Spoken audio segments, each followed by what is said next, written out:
Moje ime je Srđan Zirović, 7 godina radim u fudbalu kao kondicioni trener. Kaizen Akademija je moj izbor.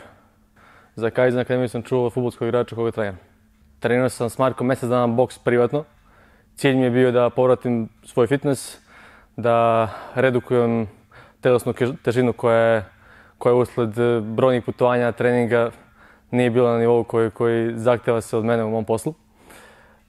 Definitivno sam zadovoljan što sam došao kod Marka ovdje, jer kroz godine treninga koje sam imao i privatnih i fitness i sam kondicioni trener, tako da je za mene bilo jako teško izabrati osobu koja će se bavi mojim telom. Mogu da kažem da je ovo pravi bio izbor i da sutra moj sin će također trenirati ovdje.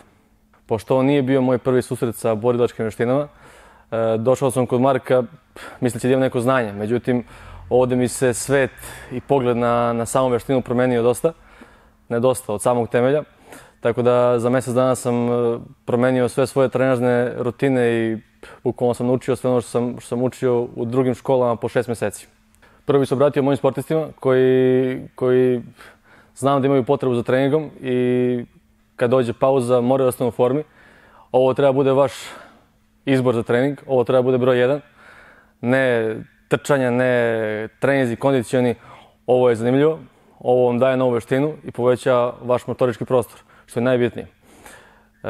Tako da obavezno dođete u Kaizen Akademiju, jer to je nešto što ja radim, što rade moji sportisti i vi koji me znate također treba da se opredelite za ovo. Oni koji me se obratio jesu ljudi koji pokušavaju da skinu kilograme, koji pokušavaju da treniraju, koji već treniraju u nekim fitness centrima, studijima, sa privatnim trenerima. Ovo je nešto gdje možete da napredujete mnogo. Ovo je nešto gdje učite, a ne samo radite na vašem telu.